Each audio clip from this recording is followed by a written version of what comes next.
Welcome dear students. Number system का यह दूसरा वीडियो है और मैं आपको बताना चाहता हूं कि नंबर सिस्टम का हमने सोचा था कि दो वीडियो में बड़े बड़े वीडियो बनाएंगे तो वो कवर हो जाएगा।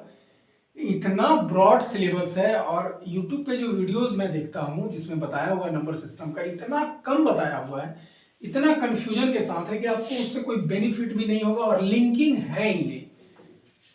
इस तरीके से मतलब छितरा छितरा करके उसको एकदम अलग अलग करके दिया हुआ है। जैसे मान लीजिए एलसीएम एचसीएफ है, परिमेय अपरिमेय संख्या का है, वर्गमूल घनमूल है, घातांक करनी है, मतलब सब किसी का कोई कनेक्शन ही नहीं आपस में, बिल्कुल सब अलग अलग है और हम लोगों को जोड़ पाने में थोड़ा सा दिक्कत होता है।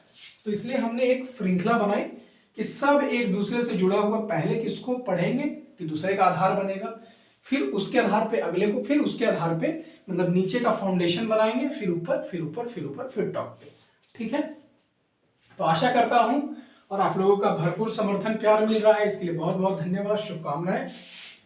नई चैनल है हमारी तो थोड़ी सी हमें आपके सहयोग की जरूरत है। हम लोग तो मेहनत कर ही रहे हैं और बिल्कुल मैं इनोसेंटली, बहुत ईमानदारी के साथ आप लोगों के बीच कंटेंट को लेकर के आ रहा हूं। तो हम्बल रिक्वेस्ट है कि हमारे चैनल को भी थोड़ा प्रमोट करें। आप ही स्टूडेंट के माध्यम से कई सारे टीचर का प्रमोशन होता रहा है, हो रहा है, तो उस लॉबी में हम लोगों को भी शामिल करें और थोड़ा सा हमें भी हमारे चैनल को ग्रोथ करने में, प्रमोट करने में हमारी सहायता करें। ये हमारा आपसे रिक्वेस्ट है। अब चलिए यहाँ पे हम आज स्टार्ट करेंगे जो जैसे हम लोगों ने छोड़ा था गुणनखंड के बाद, सम गुणनखंड विषम गुणनखंड के बाद, तो दूसरे वीडियो में, दूसरे लेक्चर में हम लोग नंबर सिस्टम का क्या देखेंगे। जैसे हमने बताया था प्राकृत संख्या, ठीक है, यहाँ पे थोड़ा सा इसका एप्लीकेशन देख लेते हैं। हमने बताया था प्राकृत संख्या इसी को बोलते हैं नेचुरल नंबर, जो कि 1 से लेकर के इनफाइनाइट तक होती है, धनात्मक होती है। ठीक है, 1 से लेकर के आपके दाहिने साइड आप जहां तक चले जाइए, 2 3 4 ऐसे करके। क्वेश्चन आता है बच्चों, सम प्राकृत संख्या, विषम प्राकृत संख्या, क्रमिक प्राकृत संख्या। तो हम लिखते हैं 1 2 3 4 5 6, ठीक है, और हम एक लिखते हैं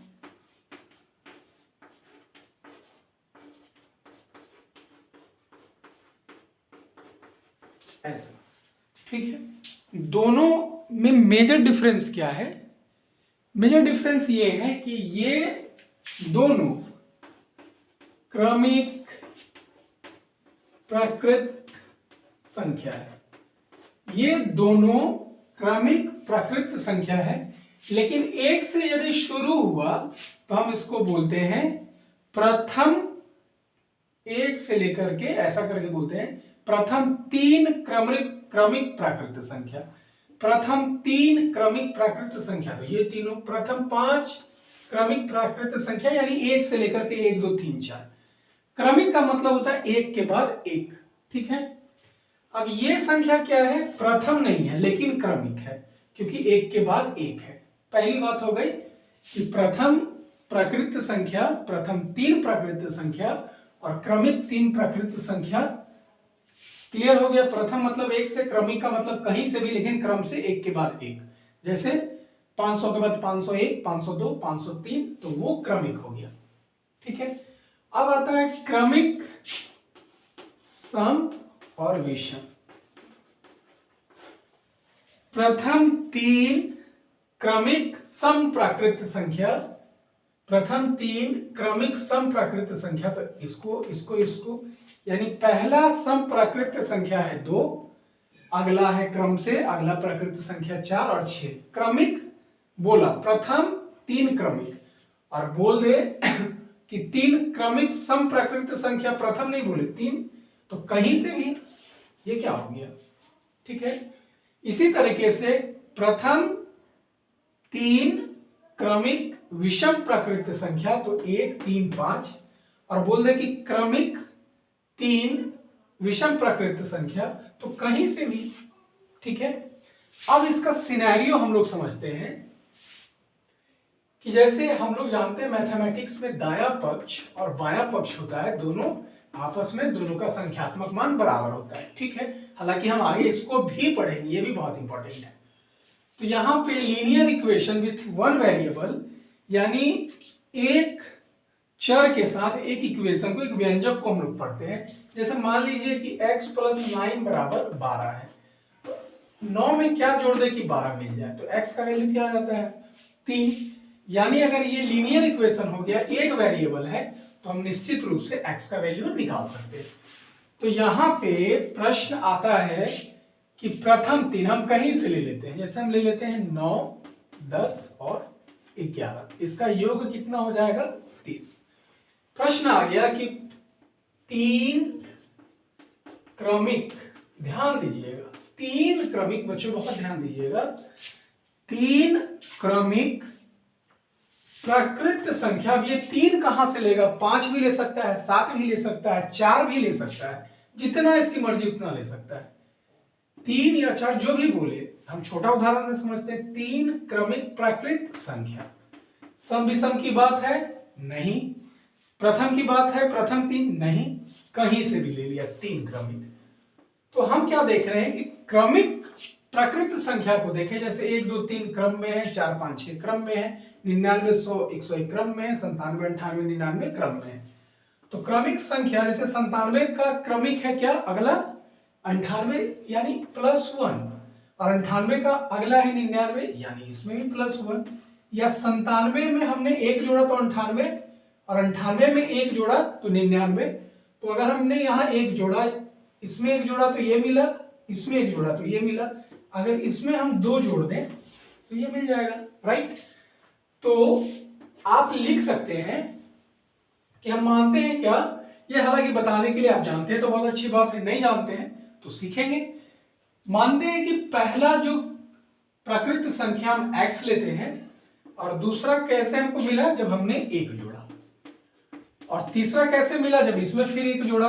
तो दूसरा संख्या पहला ये मिल गया, उसका क्रमिक ये मिल गया, और इसमें फिर हम 1 जोड़ेंगे, ये तो हमारे पास संख्या था ये मान लीजिए, और इसमें 1 जोड़ेंगे तो इसी को 1 + 1 हम क्या लिख सकते हैं, x + 2।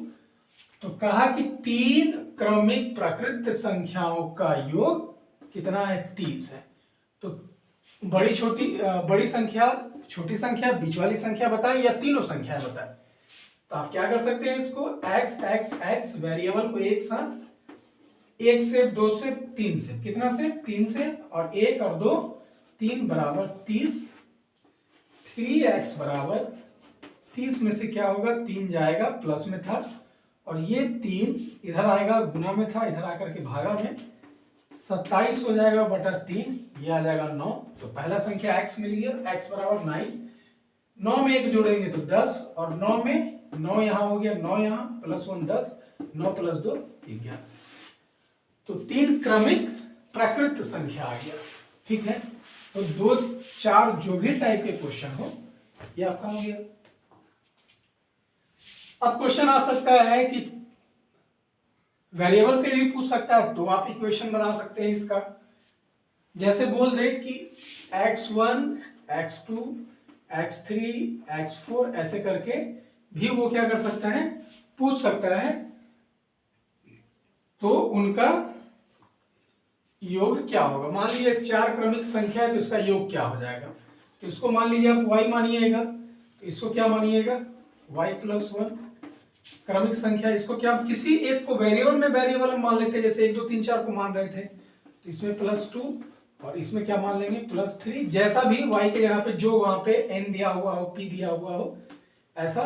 तो 1 2 3 4 संख्या हो गई, y कॉमन ले लेंगे, 1 2 3 4, तो 4y + 2 3 2 5 1 6, या इससे आगे दे देगा तो 2y + 3, ठीक है।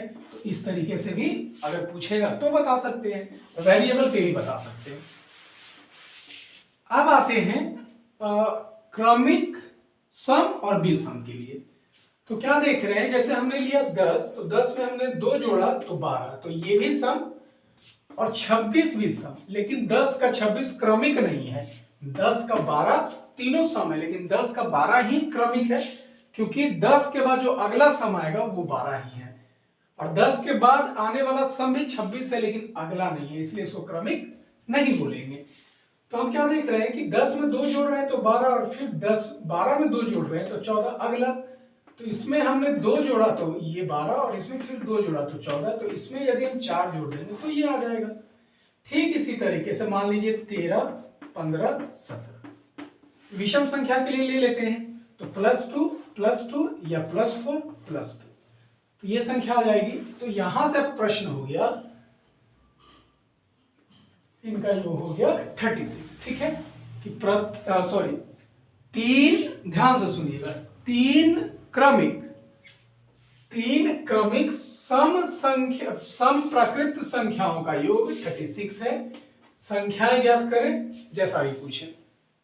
x प्लस क्या, ये सम है, अगला सम मिलने के लिए x + 2 और फिर अगला मिलने के लिए जैसे हमने 10 में देखा तो 2 फिर 4 फिर 6 x + 4 और ये कितना हो गया 36 x 3x बराबर 4 2 6, 36 में से 6 उधर जाएगा, कितना हो जाएगा 30, x बराबर 30/3 आ गया 10। पहली संख्या 10, 10 + 2 12, 10 + 4 14। ठीक इसी तरीके से अगर आपसे पूछ दे जैसे 17, 19 और 21, इसका योग कितना हो गया 57, तो बोला कि 3 क्रमिक विषम प्राकृत संख्याओं का योगफल 57 है। अब पूछ देगा उसके बारे में, सेम सम और विषम के लिए 2 4 6 करके करते हैं और क्रमिक के लिए 1 2 3, तो 3x + 4 2 6 बराबर 57, 57 में से 6 गया 51 और 51 को 3 से भाग दे दिया, कितना हो गया 17। पहली संख्या 17, 17 + 2 19, 17 + 4 21। तो ये हो गया प्रश्न आपका। लगभग यहां से भी क्वेश्चन आते ही आते हैं। ठीक है, और ये आपको देगा प्राकृत संख्या ही बोल करके देगा, तो सम के लिए हो, विषम के लिए हो या क्रमिक संख्याओं के लिए हो, वेरिएबल पे हो या कांस्टेंट पे हो, तो तकरीबन 4 या 12, 12 दूना 24, तो 24 टाइप के क्वेश्चन यहां से आप बना सकते हैं, मतलब कम से कम सिंपली सीधा चलेंगे तो। ठीक है, अब कभी कभी वेरिएबल्स में आता है कि मान लीजिए कि x बराबर सम प्राकृत संख्या, तो x + 2x बराबर क्या, या 2x क्या होगा, सम होगा या विषम होगा, या x / 2 बराबर क्या होगा। ठीक है, या x + 0 या -0 बराबर क्या होगा, x ± 1 बराबर क्या होगा। ऐसे ढेरों क्वेश्चन आता है, तो जरा सा हम लोग देखते हैं। 3 5, एक संख्या अच्छी संख्या ले लेते हैं, 15 5 12 और 4 ले लेते हैं। तो एक बार हम ये विषम का देख लेते हैं, फिर सम का देख लेते हैं, फिर इन दोनों को मिला करके देख लेंगे। राइट, तो 15 + 15, 15 - 15, 15 × 15, 15 / 5। राइट, विषम प्लस विषम के साथ ही दोनों पद विषम है। ठीक है, गणितीय चिन्ह के दोनों तरफ विषम है, तो ये कितना हो गया 20, ये कितना हो गया 10, ये कितना हो गया, और ये कितना हो गया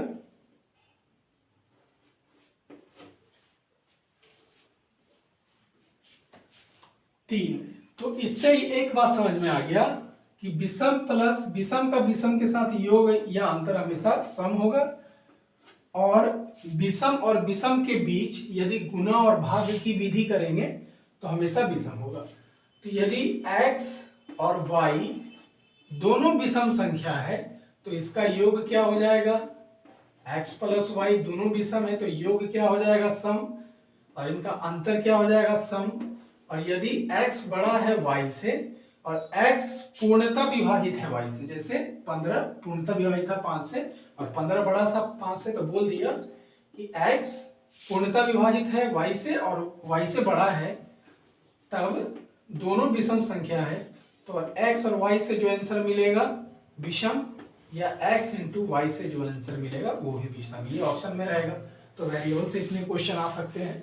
तो एक ये क्लियर हो गया। अब सम के साथ देखते हैं। 12 + 4 समझने के लिए अब एक्स वाई तो समझ गए कि हो क्या रहा है, अब उसके जगह पे इसको मान लेगा एक्स, इसको मान लेगा वाई। तो अगर हम ये दोनों सम है, एक्स और वाई को बोल रहा है सम, उसके जगह पे कुछ भी रख दो। अब एक्स वाई सम है, यहाँ पे अगर आप 1200 रखो 400 तो भी सम ही होगा, ठीक है। -4 12 भागा 4 12 भागा गुना 4। एक और देख लेते हैं 16 भागा 4, ठीक है। 16 8 3 4। भाग के केस में देख रहे हैं क्या कि सम को सम से भाग देने पर विषम भी आ सकता है और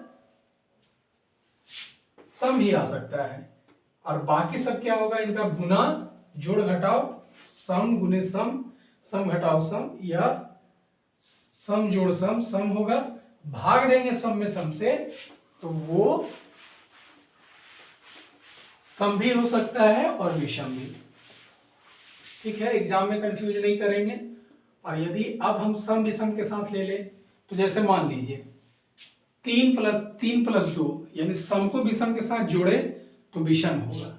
जैसे ध्यान दीजिएगा 3 + 2 विषम, और इसको बोलेंगे या विषम, ठीक है।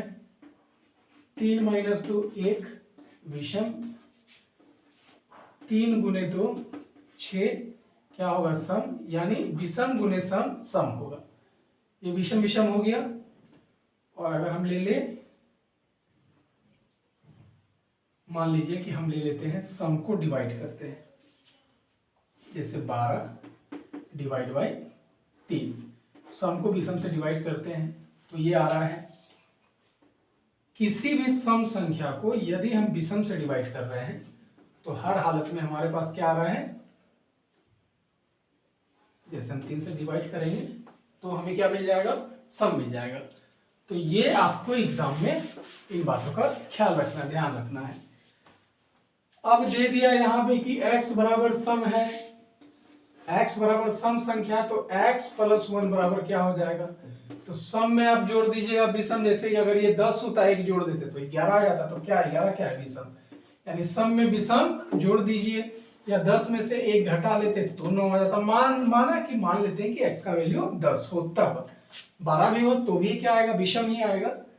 तो अगर जोड़ घटाव में दे दिया इस तरीके से, इसको मान लिया है सम और दे दिया 1 3 5 कुछ भी, तो इसका वैल्यू क्या होगा, विषम ही होगा। यदि x विषम है और इसमें से हम घटा लें 1, तो मान लीजिए अगर ये 13 है, 1 घटाएंगे तो 12 हो जाएगा, 21 है 1 घटाएंगे तो 20 हो जाएगा, अगर 21 है 1 जोड़ देंगे तो 22 हो जाएगा, यदि 13 है 1 जोड़ देंगे तो 14 हो जाएगा, यानी हर हालत में क्या हो जाएगा, सम हो जाएगा। तो ऐसे जो भी बोलेगा, संख्या को एक आध बार कंफ्यूज करेंगे तो संख्या को रख करके देख लेंगे, कोई संख्या को। जैसे सम के लिए बोलेगा x सम है तो x + 3 क्या होगा, तो x की जगह पे कोई सम संख्या रख करके देख लीजिएगा कि 3 जोड़ने के बाद क्या होता है। यदि कंफ्यूजन है तो बना देंगे उसको, ठीक है। अब बढ़ते हैं हम लोग आगे की तरफ बेहतरीन कॉन्सेप्ट को लेकर के। एक बहुत बड़ा हडल है, आता है, खूब क्वेश्चन आता है, इसको बोलते हैं रूल ऑफ डिविजिबिलिटी। इसको हिंदी में बोलते हैं विभाज्यता के नियम। सब किताब में दिया हुआ है, 1 से लेकर के, या बोल दीजिए 2 से लेकर के मैक्स टू मैक्स 11 तक दिया हुआ है, और बाकी स्पेशल रूल है। और मैंने कहा था कि जब तक ना कहा जाए आपका बेस क्या रहेगा, संख्या का पूर्णांक। 1/4 किससे विभाज्य है, क्वेश्चन कभी नहीं पूछेगा। 0.125 किससे विभाज्य है, ऐसा क्वेश्चन नहीं पूछता है। ये अपने आप में ये चैप्टर नहीं हुआ, लेकिन रूल्स ऑफ डिविजिबिलिटी पूर्णांक संख्या पे लेकर के पूछे तो एक छोटा सा कॉन्सेप्ट हो जाता है, एक छोटा सा टॉपिक हो जाता है, माइक्रो टॉपिक हो जाता है, ठीक है। तो विभाज्यता के नियम हम लोग देखेंगे कहाँ तक, अनगिनत तक देखेंगे, कहीं से भी पूछेगा बना लेंगे। जानते हैं कि अगर पूर्णांक होगा, कोई भी पूर्णांक, तो 2 तरीका का होता है। एक क्या होता है, अभाज्य, ठीक है, और एक क्या होता है, भाज्य। और भाज्य को ही हम लोग देखे थे क्या, अभाज्य गुने अभाज्य। कोई भी भाज्य संख्या अभाज्य गुणनखंड के गुणनफल के द्वारा ही बना होता है। हम लोगों ने पार्ट 1 में देखा था। इसको अंक गणित की आधारभूत प्रमेय भी बोलते हैं। क्लास 10 सीबीएसई बोर्ड में ये है। ठीक है, अब विभाज्यता के नियम में हम लोग देखेंगे अभाज्य और भाज्य का। अभाज्य संख्या का देखेंगे, भाज्य संख्या का।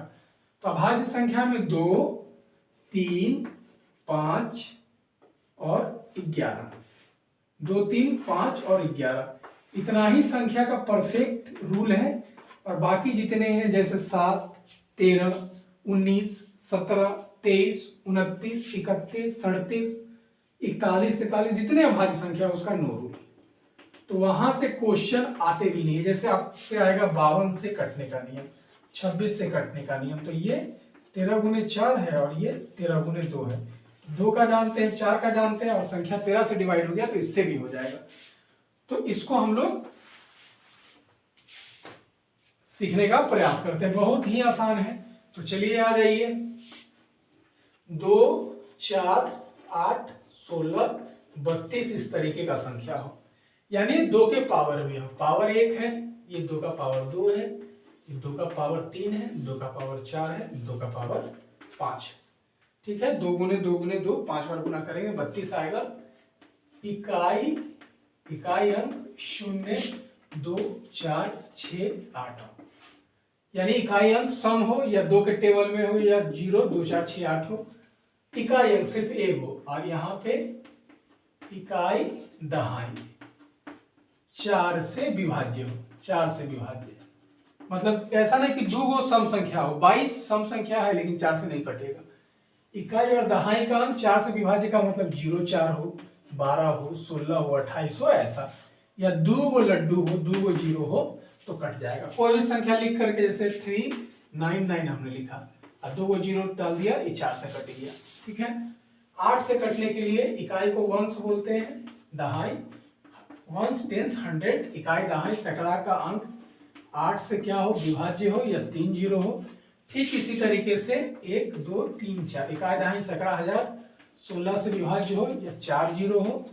32 से के लिए 5 अंक 32 से डिवाइड हो या लास्ट का 5 डिजिट क्या हो जाए, 0 हो जाए, वो 32 से कट जाएगा। ठीक है, तो 2 और 4 8 हमारा हो गया इस तरीके से। ठीक है, 2 गया, 4 गया, 8 गया और सारा पूर्णांक 1 से कटता है। तो इसका क्या नियम जानना, 3 और 9 में आते हैं। राइट, तो ये क्या है, 3 का स्क्वायर है, 3 का पावर 1 है। तो संख्या के अंकों का योग, दोनों में सेम केस है, संख्या का अंकों का योग 3 से विभाज्य हो, 3 से विभाज्य हो। तो हम जैसे लेते हैं, एक 27 लेते हैं, एक 12 लेते हैं, एक 24 लेते हैं। अंक का मतलब ये एक संख्या है 2 अंकों की, एक संख्या 2 अंकों की, एक संख्या 2 अंकों की, दोनों को जोड़ेंगे अंक। 2 + 7 हो गया 9, इसको जोड़ेंगे 1 + 2 हो गया 3, इसको जोड़ेंगे 2 + 4 ये हो गया 6। कह रहा है कि यदि संख्या के अंकों को आपस में जोड़ दें, अब वो जो योगफल आया है यदि 3 से विभाजित हो जाए तो संख्या 3 से विभाजित हो जाएगी। राइट, जैसे हम लिखते हैं 3 7 7 7, 7 या 21, 3 24 विभाजित हो गया। 9 लिख दिए, 3 से विभाजित हो गया। 8 लिख दिए, नहीं हुआ, 1 जोड़ दिया, 8 1 9। संख्या जितना मन उतना बना लीजिए, उनके अंक को जोड़ करके ऐसा संख्या है जो कि 3 से विभाजित हो जाए। अब यहाँ पे जोड़ेंगे 7 3 10, तो जैसे ही 10 आ गया तो इसको 1 + 0 यानी 1 मान लेंगे। 7 3 10, 1 हो गया। 7 1 8, 8 7 15 यानी 5 1 6, 9 6 15 यानी फिर 5 1 6, 8 6 14 यानी 4 1 5, अब 5 और 1 6 हो गया। 6 3 से डिवाइड होता है तो ये संख्या भी 3 से डिवाइड होगी। 9 के केस में है सेम कि संख्याओं का योग 9 से विभाजित होना चाहिए। ये संख्या का योग जब जोड़े तो 9 से भी विभाजित है तो ये संख्या 9 से होगी, लेकिन ये संख्या दोनों 9 से विभाजित नहीं होगी क्योंकि योगफल 3 और 6 था जो कि 9 से विभाजित नहीं था। तो इससे एक बात स्पष्ट हो गया कि जितनी संख्या 9 से विभाजित है सारी संख्या 3 से विभाज्य होगी, लेकिन जितनी संख्या 3 से विभाज्य है सारी के सारी 9 से विभाजित नहीं हो सकती। कुछ होगी कुछ नहीं होगी, क्योंकि 9 का एक गुणनखंड है, वो फैक्टर है, जबकि 3 का वो मल्टीपल है। तो ठीक इसी तरीके से जो संख्या 32 से डिवाइड हो गई वो 2, 4, 6, 8, 16 से भी हो जाएगी, लेकिन 2 से डिवाइड होने वाला सारा संख्या 32 से नहीं होगा, कुछ हो सकता है। ठीक है, तो ये आपका यहां से कितने हो गए, यहां से 3 और 9 भी हो गया। अब आते हैं 5, 25, 125। ठीक है, ये 5 स्क्वायर है, ये 5 क्यू है। क्या होगा, इकाई अंक 0 या 5 हो, कोई संख्या लिख करके लास्ट में 5 या एगो 0 हो या एगो 5 हो, 5 से कट जाएगा। और यहाँ पे इकाई और दहाई या तो 2 0 हो, 25 के टेबल में हो, 2 0, 25, 50, 75, तो संख्या कट जाएगा। और 125 के लिए इकाई, दहाई और सैकड़ा या तो 3 गो 0 हो या 125 के टेबल में हो, 125, 250, 375, 500, 625, 750, 875, 1000। ठीक है, तो इस तरीके से संख्या, तो इकाई, दहाई, सैकड़ा हो गया। ठीक है, 3 0 हो या 125 के टेबल में हो या 3 अंक 125 से कट जाए। वैसे हम लिखते हैं 9273889999, इतनी बड़ी संख्या, और हमने लिख दिया 375। पूछ रहे हैं क्या 125 से कटेगा ये, तो 375 3 अंक 125 से कट गया, हाँ कटेगा सारा संख्या। ठीक है, तो ये हो गया आपका। फिर हम आ गए यहाँ पे 5, 7 के लिए हमारे पास कोई नियम नहीं है, ऑस्कुलेटर निकालना होता है या इसका टिपिकल है तो इसको छोड़ दीजिए, ये झंझटिया काम है, जहां झंझट है वहां स्किप कर देंगे, डायरेक्ट कर लेंगे। अब बोला कि 9273 7 से विभाजित है कि नहीं है, तो हालांकि ऐसा नहीं पूछेगा आपसे, 21 के बारे में पूछेगा जो कि 7 × 3 है। तो संख्या ऐसा देगा आपको कि जैसे मान लीजिए कि 4 गो ऑप्शन दे दिया, A B C D, देखिए चतुराई कैसे होता है, और पूछ देगा कि भाई कौन सा संख्या है जो 21 से विभाजित है। तो 21 से के लिए क्या हो गया, 7 × 1। अब 3 वो संख्या होगा जो 3 से भी विभाजित नहीं होगा, और 21 से विभाजित होने के लिए 7 और 3 दोनों से होना चाहिए। जब 3 वो संख्या 3 से विभाजित है ये नहीं है तो 21 से भी नहीं होगा। तो फिर आप बिना 7 से डिवाइड किए हुए आप चेक कर सकते हैं सिर्फ 3 के आधार पे। तो ऐसा देता है कि जिसको आसानी से बना सकते हैं, अब बन जाता है, ऐसा ही क्वेश्चन आता है।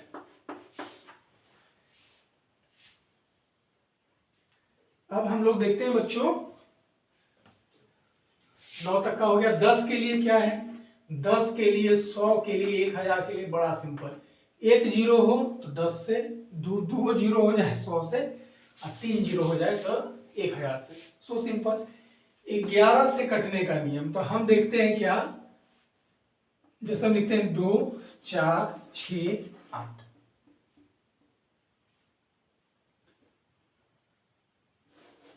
हम लिख देते हैं यहाँ पे 0। अब इसका पोजीशन, सिटिंग पोजीशन कहीं से ले लीजिए, यहां से, यहां से, ये बैठ गया पहले स्थान पे, ये दूसरे स्थान पे, ये तीसरे स्थान पे, ये चौथे स्थान पे। 7 3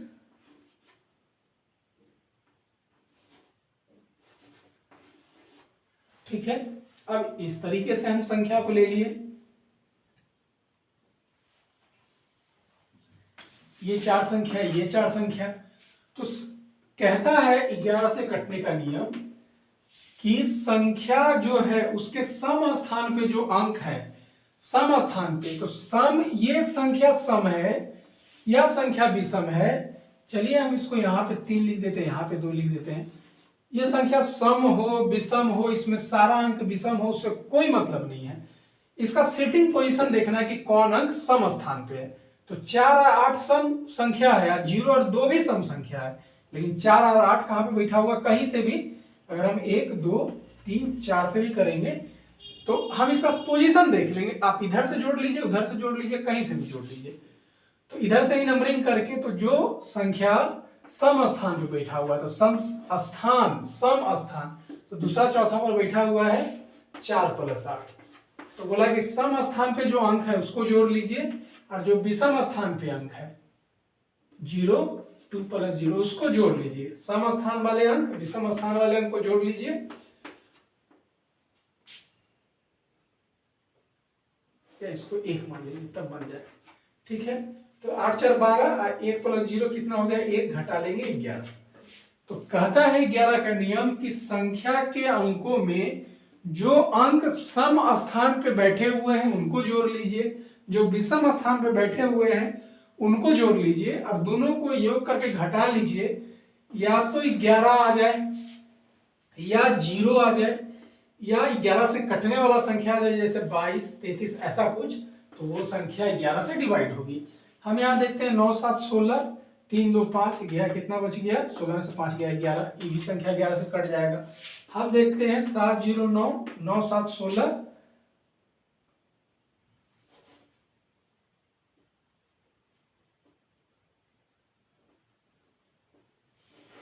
9 7 16, यहाँ ले लेते हैं 9 7 16, 9 7 16, 16 माइनस 16 0 हो गया, ये भी संख्या 11 से क्या हो जाएगा, कट जाएगा।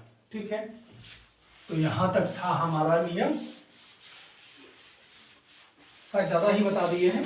अब आता है खेल, यहां से शुरू होता है। एक ध्यान दीजिएगा, जैसे हम 24 है तो 24 को हम फैक्टर में कन्वर्ट करके लिखना चाहें, 8 तिया 24, 12 दूना 24, 6 चौक 24, इस तरीके से लिख सकते हैं। ये 3 तरीका है लिखने का। इन दोनों का यदि मौसा देखें, एचसीएफ देखें तो 2 है, यहाँ भी मौसा 2 है और यहाँ मौसा क्या है, 1 है। तो कोई संख्या ऐसा मिले जिसका गुणनखंड अगर हम करें और उनका गुणनखंड का एचसीएफ 1 आ जाए तो ऐसे जोड़ों को लेंगे। तो अब 24 से कटने का नियम क्या हो जाएगा, उससे पहले हम लोग देख लेते हैं 6 का। तो 6 क्या है, 2 गुने 3।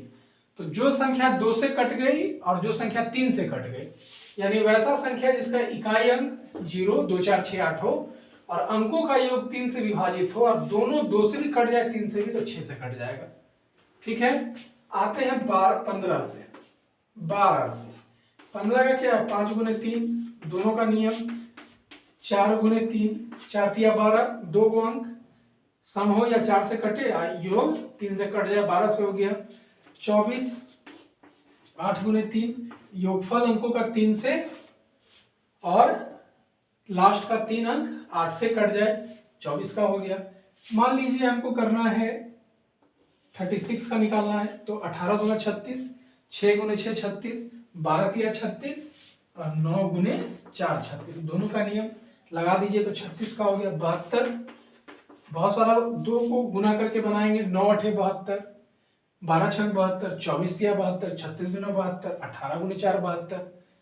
तो यहाँ पे हो रहा है 9 8, क्योंकि इन दोनों का अगर एचसीएफ लेंगे तो 1 आएगा, इसलिए तो संख्या 9 से कट जाए, संख्या 8 से कट जाए, संख्या 72 से ही कट जाएगा। ठीक है, बहुत मैक्सिमम हो गया। अब कई बार क्वेश्चन ऐसा दे दिया है 3 2 5 और x जो है 3 से विभाज्य है। ठीक है, तो x के जगह पे क्या होगा, एक प्रश्न, या x के जगह पे जितना संभावना होने का है सबका योग क्या होगा, तो देख लेते हैं। 5 3 8 2 10, तो 10 है, तो यहाँ पे यदि हम 2 रख दें तो कितना हो जाएगा, 12, तो हम 2 रख दें तो 12 हो जाएगा, तो कट जाएगा। यदि 5 रख दे, 10 5 15, तो कट जाएगा। और उसके बाद 10 और 9 नहीं, तो हम 2 ही संख्या, 2 संभावना है। तो यदि 2 ऑप्शन में हो और या तो 4 ऑप्शन में 1 में 2 हो या 4 में से 1 में 5 हो तो सही होगा, या कभी कभी पूछेगा कि जो जो संभावना हो सकता है उसका योगफल क्या होगा। ठीक है, तो इस तरीके से तो भी बना सकते हैं, ये 2 अलग टाइप का हो गया। तो इस तरीके से आपका विभाज्यता का नियम, रूल्स ऑफ डिविजिबिलिटी, खत्म हो गया। अब आते हैं इकाई अंक की तरफ। बहुत सिंपल, इकाई अंक की तरफ आते हैं। जैसे मान लीजिए कि कोई संख्या पे पावर दिया हुआ है, उसका आपको इकाई अंक निकालना है। जैसे 927 का पावर है 279, इसका इकाई अंक क्या होगा, प्लस हो सकता है कि इसमें जोड़ करके ऐसा बोल दे का इकाई अंक क्या होगा, गुना करके बोल दे क्या इकाई अंक क्या होगा, घटा करके बोल दे का इकाई अंक क्या होगा। तो पहले हम देखते हैं, इसका भी बेस पूर्णांक की संख्या है। तो जो दुनिया का जितना भी पूर्णांक का संख्या है उसका इकाई अंक क्या हो सकता है, पूर्णांक की संख्या का 0 1 2 3 4 5 6 7 8 9, कोई भी अंक आप लिखिए, कोई भी संख्या लिखिए, उसका इकाई अंक, इसके अलावा अगर कोई आए तो कमेंट बॉक्स में लिख करके बताइएगा। इसके अलावा कोई भी अंक इकाई के स्थान पे नहीं आ सकता, इन 10 में से ही कोई एक आएगा। ठीक है, अब अगर हम लिखते हैं 5 का पावर 3, का मतलब होता है कि जो संख्या का पावर 3 है उस संख्या को आपस में 3 बार गुना करना। यदि 1 to 5 का पावर 25 है, का मतलब 125 गुने 125 गुने 125 25 बार। ठीक है, तो अब यदि इसको हम गुना करेंगे तो कई कई किलोमीटर तक जाएगा, सुपर कंप्यूटर से भी नहीं हो पाएगा। तो एग्जैक्ट कितना बड़ा डेटा बनेगा ये हम नहीं जानते हैं बच्चों, लेकिन इसका इकाई अंक क्या हो सकता है ये जानते हैं। तो हमको समझ में आया क्या कि इकाई अंक 0 है, 1 है, 2 है, 3 है, 4 है, 5 6 7 8 9, इतना ही हो सकता है। तो यदि संख्या पे पावर मान लीजिए कोई भी संख्या है और उसका इकाई अंक, कोई भी संख्या का इकाई अंक 0 1 5 और 6 हो इकाई अंक, और इसके पर पावर कुछ भी हो, नो चेंज, इकाई अंक ज्यों का त्यों होगा। जैसे 125 का पावर 9 7 2 8 4 3 5 कुछ भी दिया हुआ है, इकाई अंक इसका 5 में होगा। अगर 6 यहाँ पे होता तो इकाई अंक 6 होता, यहाँ पे यदि 1 होता तो इकाई अंक 1 होता, यहाँ पे यदि 0 होता तो इकाई अंक 1 होता। यानी 0 1 5 6 इकाई के स्थान पे हो, पावर कुछ भी हो, नो चेंज। एक तो ये तेजी में बनाने के लिए, और यदि भूल जाए तो कुछ नहीं करना है, स्टेप ध्यान रखना है। इकाई का अंक कुछ हो, कुछ भी हो इकाई का अंक, घात को, घात जो होता है पावर होता है उसको 4 से डिवाइड करना है। जैसे 9 2 7 का पावर 8 4 2 6। अब बचवा सब क्या करेगा ना कि पूरा पावर को ही 4 से डिवाइड करेगा। अभी ना बताए हैं कि 4 से कटने का नियम क्या है, इकाई और दहाई के अंक को भाग दीजिए। सिर्फ जो भी घात दिखे उसके अगर ज्यादा डिजिट में है तो सिर्फ इकाई और दहाई को भाग देना है 4 से। यदि किसी संख्या को आप 4 से भाग दीजिएगा तो शेष बचने का क्या स्थिति होगा, अगर ये पूरा पूरा कटेगा तो शेष क्या आएगा, 0, या शेष 1 आ सकता है, या 2 या 3। जैसे ही 4 शेष आएगा तो फिर ही 4 से कट जाएगा, है ना। तो 4 से हमने डिवाइड क्या करना है, इकाई के स्थान पे कुछ भी हो, 0 1 2 3 4 9 तक कुछ भी हो, उसके घात को 4 से डिवाइड करना है। यदि शेष 0 आ गया तो जो इकाई के स्थान पे है इकाई अंक को आपस में 4 बार गुना करना है। ठीक है, यदि शेष 0 आ गया, यदि शेष 1 आया तो सीधे जो इकाई अंक है वो हो जाएगा। यदि शेष 2 आ गया तो इकाई गुने इकाई, जो इकाई अंक यहाँ पे नहीं, यहाँ पे जो इकाई अंक होगा उसको गुना कर लेंगे। यदि 3 आ गया तो इकाई गुने इकाई कर लेंगे। अब जैसे 1 3 2 का पावर 97, 4 से भाग दिया, शेष कितना आ गया, 1, लास्ट में है 2 तो ये हो जाएगा 2। यदि ये पावर होता 8 और यहाँ पे कर देते हैं हम 7, 4 से काटेंगे, शेष कितना बच गया, 2, इकाई अंक क्या था 7, 2 बार 7 गुने 7 49 आता है, तो 49 नहीं लिखेंगे, इकाई का अंक लिखना, क्या हो गया 9 लिख लेंगे। ठीक है, तो ये हो गया इस तरीके के सीरीज में इकाई अंक को ज्ञात करना। अब ऐसे 2 8 पावर 5 7 प्लस माइनस 14 पावर 23।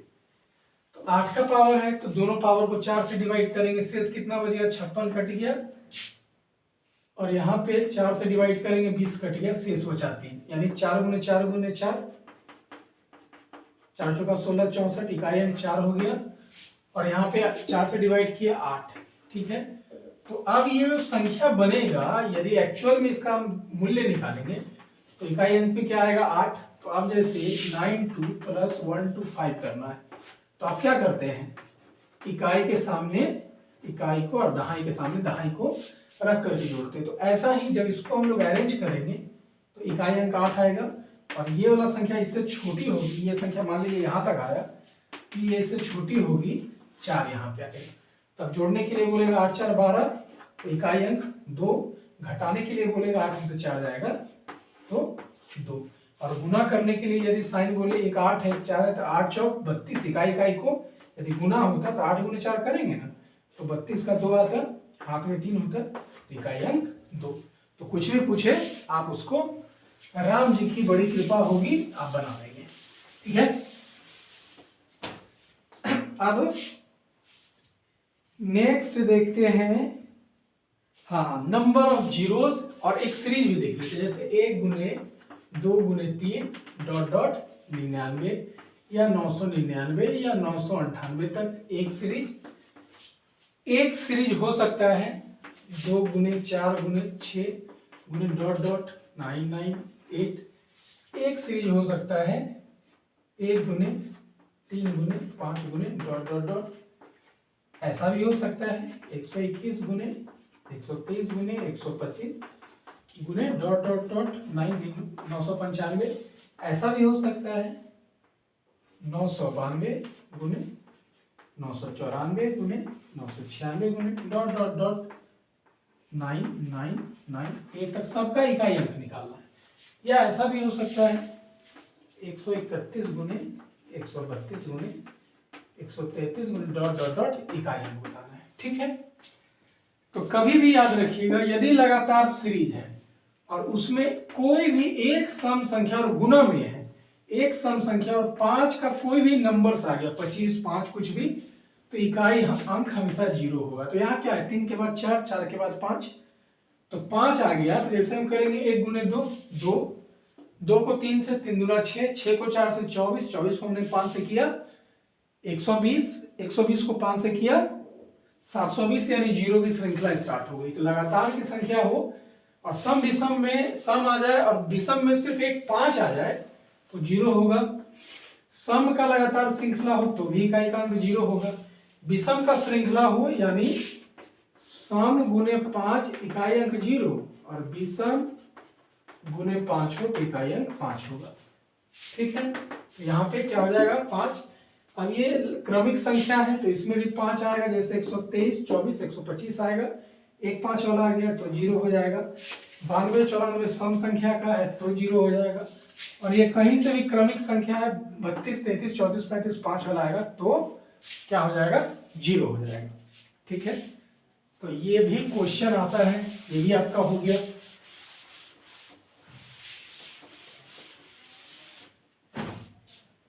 आज बहुत सारा क्वेश्चन करवा देंगे आप लोगों को। अब आते हैं नंबर ऑफ जीरो, जैसे देख लीजिए 125 गुने 32। अब मालूम है इसका कितना आंसर होगा, मुझे नहीं मालूम है, लेकिन इसमें कितना जीरो हो सकता है ये हम पता कर सकते हैं। इसमें देखेंगे 5 कितना छिपा हुआ है, तो 5 का क्यूब है यानी 5 यहाँ 3 है, और इसको यदि देखेंगे तो 2 कितना है, तो 2 यहाँ पे 5 है, ठीक है। 2 गुने 2 4 गुने 2 8 3 बार गुने 2 16 4 बार गुने 2 32 5 बार, यानी 2 का पावर 5, 5 गुने 5 है। तो जितना 5 एवं 2 का जोड़ा होगा उतना 0 होगा, ठीक है। तो यहाँ 5 है 1 2 3, 5 है 3 ठो लड़की है और 2 कितना है 5, तो जोड़ा बनाइए 1 2 3, तो तीनों का ना शादी हुआ तो 2 तो बच जाएगा। तो यहाँ जितना 5 और जितना 2 जोड़ा कितना बन रहा है उतना 0, तो इसको गुना करके देख लीजिए थोड़ी देर में मोबाइल पे 3 0 आएगा। इसी तरीके से 625 और गुने हम कर लेते हैं 24, लीजिए। अब 625 का मतलब क्या, 5 का पावर 4, अब 24 का मतलब क्या, 2 का पावर 3 8 गुने 3, निकालना पड़ेगा ना कि 2 कितना है। अब यही होता 1250 गुने, मान लीजिए 1250 गुने 72 का कितना 0, तो 1250 का मतलब क्या हो गया 2 गुने 625, क्योंकि ये तो निकालना पड़ेगा। अब 72 का मतलब क्या हो गया, 3 स्क्वायर गुने 9/72। ठीक है, तो यहां से हो गया। अगर हम करेंगे इसको तो लिख सकते हैं 625 को 5 का पावर 4, 2 यहाँ पे 3 गो है, यहाँ पे 1 गो है, तो लिख सकते हैं 2 का पावर 4। यानी इसको गुना कर दीजिएगा, 1 2 3 4 गो 0 हो जाएगा। यहाँ पे 5 4 गो है और 8 3 24, 2 3 गो है, तो पेयर बनेगा कितना, 3 गो 0 हो जाएगा। ठीक है, पूरा एकदम मोटिवेट होकर के लगे रहना है। इस बार ग्रुप डी को बहुत अच्छे से क्रैक करना है। जितने बच्चे रेगुलर देखेंगे, निश्चित रूप से आप एग्जाम दे करके आएंगे तो कहेंगे कि हाँ सर हमने देखा था और हमें कितना लाभ हुआ इससे। अब आते हैं नेक्स्ट, हम लोग देखेंगे डिवीजन। डिवीजन को बोलते हैं भाग। भाग मिल्खा भाग, ऐसा मिल्खा वाला भाग नहीं है, डिवीजन वाला भाग है। तो नेक्स्ट हम लोग देखेंगे बच्चों भाग को। जैसे मान लीजिए कि हम 21 में 5 से भाग देते हैं। ठीक है, 4 बार में 20, हमारा शेष बचता है 1। तो ये जो 21 है ये बराबर कैसे है, हम दोनों को गुना करेंगे, 5 गुने 4 और शेष को जोड़ देंगे, तो 21 बराबर 5 और 20 और 21, LHS RHS बराबर हो जाता है। तो जिसमें भाग देते हैं उसको भाज्य बोलते हैं, जिससे भाग देते हैं भाजक बोलते हैं, जितना बार में कटता है भागफल बोलते हैं, और जो इन दोनों को गुना करके लाते हैं, जो हम लोग काटते हैं, जो बचता है उसको शेष बोलते हैं। तो इक्वेशन हमारा प्राइम इक्वेशन ये बन जाता है, भाज्य बराबर दोनों का गुणनफल प्लस शेष। अभी 4 में से कोई 3 दिया हुआ होगा, 1 पूछेगा, तो LHS RHS करके बना सकते हैं। भाजक या भागफल अगर निकालना हो तो भाज्य ये प्लस में है, इधर आएगा तो माइनस शेष, और ये दोनों चूंकि गुना में है तो दोनों में से कोई 1 पूछा जाएगा तो 1 भाग में आ जाएगा। ठीक है, अगर भाजक पूछा तो भागफल भाग में आएगा, भागफल पूछेगा तो भाजक आएगा, और शेष बराबर क्या हो जाएगा, तो भाजक गुने भागफल, तो शेष बराबर इन दोनों को गुना कर लेंगे, चूंकि ये प्लस में है इसके साथ, तो गुना करके मान लीजिए जो भी ये बने, जैसे 4 गुने 5 तो 20, ये हमारा भाज्य कितना था 21, और इन दोनों को गुना करके कितना आया था 20, घटाएंगे शेष कितना आया था 1, तो हो गया कि नहीं, तो दोनों को गुना करके इसमें से घटा लेंगे तो शेष आ जाएगा। तो प्रश्न होता है कि भाग के एक प्रश्न में भाज्य कितना है, भागफल इतना है, तो भाज्य क्या होगा, शेष दिया हुआ रहता है। स्पेशल क्या है कि यदि शेष 0 हो जाए, तो जैसे मान लीजिए कि 20 को 4 से भाग दीजिए तो 5 बार में 20 कट गया, और 20 को 5 से भाग दीजिए तो 4 बार में 20 कट गया, और दोनों स्थिति में शेष 0 हो गया। तो गुणक और गुणनखंड का बात जान जाइए कि कोई संख्या को जितनी संख्या विभाजित करती है उसको उसका गुणनखंड कहते हैं, और किसी संख्या के टेबल में जो संख्या आती है उसको उसका, किसी संख्या के पहाड़ा में जो संख्या आती है उसको उसका गुणक कहते हैं। जैसे 24 है तो 8 के टेबल में आता है तो 8 का गुणक है, 3 के टेबल में आता है, 6 में आता है, 4 में आता है, 12 में आता है, 24 में आता है, तो इन सब का गुणक 24 होगा। ठीक है, स्पेशल क्या है, यदि शेष 0 हो गया, शेष 0 हो गया का मतलब इन संख्या का यानी भाज्य का भागफल और भाजक दोनों क्या हो जाएगा, यदि किसी संख्या को डिवाइड करते हैं और शेष 0 आता है तो निश्चित रूप से जिससे डिवाइड करते हैं और जितना बार में डिवाइड करते हैं वो दोनों उस भाज्य का यानी उस भाज्य का भाजक और भागफल यदि शेष 0 आता है तो उसका निश्चित रूप से गुणनखंड होगा। जैसे 21 को 5 से या 4 से डिवाइड करेंगे तो 21 का वो गुणनखंड नहीं है, क्योंकि 21 को ना ही 5 डिवाइड करता है ना ही 4। क्यों, क्योंकि शेष 1 बच गया था, और शेष अगर 0 बच रहा है का मतलब जो भाजक है और भागफल है वो भाज्य का गुणनखंड होगा। एक बात हो गया। यदि कह दे कि भाजक और भागफल का गुणनफल भाज्य के बराबर है, भाजक और भागफल का गुणन भाज्य के बराबर है, तो इससे क्या साबित होता है कि भाज्य का भाजक और भागफल दोनों गुणनखंड होगा। अगर इन दोनों का गुणनफल इसके बराबर है तो इसका ये क्या हो गया, दोनों गुणनखंड हो गया। और यदि भाज्य का गुणनखंड भाजक और भागफल है तो भाजक और भागफल के योग गुणनफल के बराबर भाज्य हो जाएगा। तो कितना सारा बात यहाँ शून्य वाले में आता है यदि शेष शून्य है। तो प्रश्न हो जाएगा कि x प्लस वाई, ऐसा हो जाएगा वेरिएबल में कि x प्लस वाई एक संख्या मान लीजिए p है जो x प्लस, या इस तरीके से दिया हुआ हो कि कोई संख्या x है जो y से पूर्णतः विभाजित है, या x को y से यदि हम विभाजित करते हैं तो शेष शून्य आता है। तो y x का क्या होगा? तो y x का क्या है? गुणनखंड है, और x y का क्या होगा? तो गुणक हो जाएगा। ठीक है, तो इस तरीके से भी क्वेश्चन आएगा जो फंसा लेगा। तो आशा करते हैं कि ये शेष शून्य वाला कॉन्सेप्ट क्लियर हो गया होगा। ठीक है, अब इसी को पलट करके पूछ देगा कि किसी संख्या x को हम जब y से डिवाइड करते हैं और x जो है बड़ा है y से, और दोनों बोल देगा कि धनात्मक पूर्णांक है। क्या बोल देगा? धनात्मक पूर्णांक। धनात्मक पूर्णांक मतलब भिन्न वाला संख्या, दशमलव वाला संख्या नहीं ले सकते। और x y से बड़ा है और डिवाइड करता है, और शेष यदि 0 है, x एक संख्या है जिसको y डिवाइड करता है, x y से बड़ा है और शेष 0 है, का मतलब हो गया कि y x का क्या है? y x का गुणनखंड है और x y का गुणक है। ठीक है, और यदि बोल दे कि इसी तरीके से कि x y का गुणक है, x y का गुणक है इसी संदर्भ में, तब शेष क्या हो जाएगा? तो निश्चित रूप से शून्य हो जाएगा। बोल दिया कि x को जब हम y से डिवाइड करते हैं, दोनों धनात्मक पूर्णांक है, x बड़ा है और y x का गुणनखंड है, तो शेष क्या होगा? अब यहाँ पे कुछ नहीं दिया हुआ, लेकिन निश्चित रूप से शेष क्या हो जाएगा? 0 हो जाएगा। तो बात को पकड़ लीजिएगा, एग्जाम में चाहे जैसे घुमा 20-25 तरीके से घुमा करके पूछ सकता है। तो समझ गए? तो हम इसको बना सकते हैं। डिवीजन के प्रश्न में आ जाएगा, जो कुछ भी निकालने के लिए आप बना सकते हैं। अब जैसे मान लीजिए कि दे देगा 36 और दे देगा 9,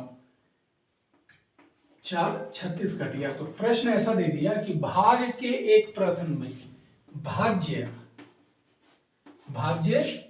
भाजक का 4 गुना और भागफल का 9 गुना है। तो भाज्य भाजक का, तो भाजक को अगर आप मान लीजिएगा x, इस तरीके से वो दे देगा। इन दोनों को रिलेट करके, या मान लीजिए यहां इसको 12 से हम डिवाइड करते हैं, 12 से। अब क्वेश्चन दे देगा कि भाग के एक प्रश्न में भाज्य भागफल का 3 गुना, तो भागफल का 3 गुना और भाजक का 3 गुना और भागफल का 12 गुना है। तो ये संख्या को बनाना है इस तरीके से, या शेषफल से जैसे भी कंपेयर करके देगा, तो आप वहां से उस क्वेश्चन को पुट करके बना लीजिएगा। ठीक है, अब आते हैं सिंप्लीफिकेशन पे। मालूम है दुनिया में मैथमेटिक्स में सिर्फ और सिर्फ 3 चीजें पूरे मैथमेटिक्स में, जोड़, घटाव और बराबर। इसके अलावा मैथ में कुछ नहीं है। जैसे आप भाग देते हैं, 12 को 4 से भाग देना, तो हम लिखते हैं 1 2 3 4 5 6 7 8 9 10 11 12। ठीक है, तो 12 को 4 के भाग में बांटना है, 1 से 4 के क्रम में बांटना है। कितना भाग में? 1 2 3। यानी बोल रहा है कि 12 में से आप 12 किया, 4 किया 12 हो गया। यानी 12 में से 4 घटाएगा कितना बार? 3 बार। एक बार हमने 4 घटाया 8, और जो आया उसमें से फिर 4 घटाया, क्या आ गया?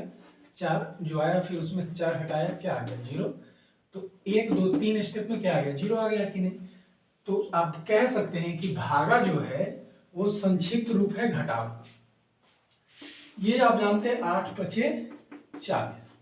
तो इसका मतलब है कि 8 जोड़ 8 जोड़ 8 जोड़ कितना जगह, 5 जगह है, इसलिए 1 2 3 4 5, तो ये हो जाता है 40। तो बोल सकते हैं कि गुना है जोड़ का ही शॉर्ट रूट है। तो यही दो साइन है पूरा का पूरा जिसपे सब कुछ आधारित है। अब जैसे हमने टाइम डिस्टेंस में देखा था 36 को हम 12 से भाग देते हैं, ठीक है, रहता है 3। अगर हम इसको दूरी मान ले और इसको चाल मान ले तो ये क्या हो जाएगा, समय, यानी दूरी को चाल से भाग दे देते हैं तो जो आ जाता है उसी को हम लोग बोलते हैं टाइम बोलते हैं। तो ये है क्या, भाग ही है, लेकिन सिचुएशन पे, परिस्थिति में, एप्लीकेशन में, आपके व्यवहारिक जीवन में यही घटना होता है कि चाल बताना है तो कह रहा है कि टाइम बताना है, सॉरी, तो 36 किलोमीटर है। तो 1 2 3 मतलब यहाँ से हम 1 12 फिर 24 और हम ये मानते हैं कि 1 से लेकर के 36 किलोमीटर। तो कह रहा है कि 12 किलोमीटर 1 घंटा में जाता है, तो यहाँ तक 1 घंटा में जाएगा, फिर अगला 24 तक 1 घंटा में जाएगा, फिर अगला 36 तक 1 घंटा में, तो टोटल जोड़ लेंगे कितना हो जाएगा, 3 घंटा। उसी को शॉर्ट करके एप्लीकेशन को कि क्या भाग पे ही हम इस बात को करें तो दोनों इक्वल हो रहा है, उसने करके व्यवहारिक तरीके से देख लिया, सिद्ध हो गया, तो फार्मूला एप्लीकेशन में आ गया। इसलिए गणित का फॉर्मूला होता है कि बाहर में घट रही घटनाओं को आप माइंड में या कॉपी पे ड्रॉ करके आगे क्या हो सकता है इसका आप अंदाजा लगा सकते हैं। मान लीजिए यहां से पटना से दिल्ली के बीच की दूरी 1000 किलोमीटर, ठीक है। मानते हैं ऑन एवरेज कि रोड बहुत खाली रहा तो 120 के स्पीड से जाएंगे, अब कचरा उचड़ा रहा रोड पे तो 20 की स्पीड से जाएंगे, और कहीं रुकते रखते तो हमें कैलकुलेट कर लिया हमने कि 50 किलोमीटर हमारी ऑन एवरेज स्पीड बनेगी। तो इसके हिसाब से क्या, 20 घंटा। तो अगर कोई बंदा सुबह 8 बजे चलता है तो वो जाने के लिए 120 के स्पीड से जाएगा तो 8-9 घंटा में पहुंच जाएगा, लेकिन हमने एक एवरेज कैलकुलेट कर लिया दिमाग में, क्योंकि ट्रैफिक का बात है, जाम हो सकता है, बहुत सारी बातें हैं, तो हमने कैलकुलेट कर लिया कि 20 घंटा लगेगा। तो 8 बजे सुबह निकलेंगे तो रात 8 में कितना हो जाएगा, 12 घंटा, 12 बजे तक 16 घंटा, यानी हम 4 बजे सुबह, यानी 4 बजे सुबह में, 8 बजे सुबह निकलेंगे तो अगले दिन 4 बजे सुबह में पहुंच जाएंगे। इस बीच क्या हो जाएगा, 20 घंटा का टाइम लगेगा। तो आप उसके हिसाब से पेट्रोल भरवाएंगे, उसके हिसाब से पैसा रखेंगे, उसके हिसाब से खाना पानी सारा कुछ व्यवस्था करेंगे इस कैलकुलेशन के आधार पे। लेकिन अगर आप इसके आधार पे कैलकुलेशन कर लिए तो क्या हो जाएगा, पेट्रोल आप कम रखेंगे, पैसा कम रखेंगे और फंस जाएंगे। तो आपके जीवन में भी मैथमेटिक्स का बहुत बड़ा योगदान होता है कि आप सिचुएशन हैंडल कैसे करते हैं, सिचुएशन पे डिसीजन कैसे लेते हैं, इसलिए मैथमेटिक्स है। आते हैं सिंप्लीफिकेशन में। तो सिंप्लीफिकेशन का मतलब क्या होता है कि अगर इक्वेशन दिया हुआ है तो पहले किसको करना है, तो ये जानते हैं भी बॉड मास, ठीक है, इसको बोलते हैं वेनकुलम, वेनकुलम, इसको बोलते हैं ब्रैकेट, 3 ठो ब्रैकेट होता है, और डिवीजन यानी भाग, गुना, जोड़, और ये होता है घटाव। जैसे मान लीजिए कि 2 ठो विधायक है, आपस में बतिया रहा है, और ई बेचारा जो है जोड़ 3 - 2, ई 2 विधायक है, ई 2 ठो बेचारा मुखिया है। तो पहले किसका सेवा किया जाएगा, तो पहले सेवा किया जाएगा विधायक का, क्योंकि ऑर्डर इनका बड़ा है। लेकिन इस मुखिया जी को मोदी साहब दे दिए अलग से एक वजीफा, एक लेटर दे दिए। अभी जैसे ही लेटर लेकर के जाएगा तो अब इनको बाद में, अब इनको पहले, तो यही होता है, ये ऑर्डर में जो सबसे पहले आएगा उसको करेंगे। जैसे 5 × 3 + 2 हमने वेनकुलम डाल दिया, तो सबसे पहले ये वेनकुलम बोला कि जो वेनकुलम में आ रहा है 2 साइन उसको पहले आप ऑपरेट कीजिए। तो अगर इसको सिंपली हम ऑपरेट करते तो 5 × 3 = 15, 2 कितना हो जाता है 17। लेकिन अब ऑपरेट करेंगे तो 3 × 2 = 5, 5 × 5 तो 25 होगा। तो दोनों का अंतर हो गया कि नहीं। तो पहले वो ब्रैकेट में छोटा ब्रैकेट, मझली ब्रैकेट, और एक इसको करली ब्रैकेट भी बोलते हैं, बड़ा ब्रैकेट। तो जैसे 2 - 1 छोटा में, × 5 करली में, मझला में, और जोड़ 3, या यहाँ पे जोड़ 3 रख लीजिए, यहाँ गुना 5 कर दीजिए, ये जोड़ 3 है। ठीक है, ऑर्डर देखेंगे सबसे पहले इसको छोटा ब्रैकेट को, तो 2 में से 1 गया 1, अब इसके साथ तो जोड़ लेंगे 3 1 4, ठीक है, और अब गुने हैं 5, तो 3 1 4 गुने 5 20। अगर हम इस क्रम में देखते हो तो होना चाहिए था क्या 15, और 2 में से 1 गया 1, यानी 15 1 16 होना चाहिए, तो गलत हो जाएगा कि नहीं, तो ये भी आंसर दिया होगा, ये भी। तो ऑर्डर देखना है हमको कि किसको पहले लेना है, राइट। तो ये था।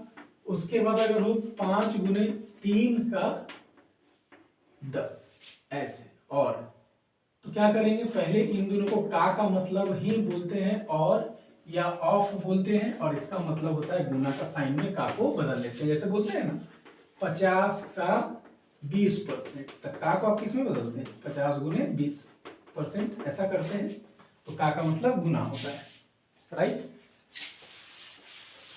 फटाफट ये आपको देखना है, ठीक है। तो ये सिंप्लीफिकेशन होता है। कभी कभी आता है 2 जोड़ 2 गुने 2 भागा 2 घटाओ 2 बराबर वाट। खूब यूट्यूब व्हाट्सएप पे चलता है ये। तो ये पहले गुना भाग किसको करेंगे, पहले भाग दे देंगे, तो 2 प्लस 2 गुने 2 को 2 से भाग दे देंगे, 1 हो जाएगा माइनस 2। अब जोड़ लेंगे 2 गुने 1 2, 2 प्लस 2 माइनस 2, 2 2 4 में से 2 गया, 4 माइनस 2 बराबर 2, ठीक है। तो ऐसा करना है, ये सिंप्लीफिकेशन। अब आते हैं थोड़ा सा जोड़ घटाओ गुना भाग, जोड़ घटाओ गुना भाग। देखते हैं वेरिएबल्स का, और देखेंगे किसका, डेसिमल का। दशमलव का देखेंगे, वेरिएबल का देखेंगे। यहां भी फंसते हैं। बहुत सारा कॉन्सेप्ट है बच्चों, बहुत सारा कॉन्सेप्ट है।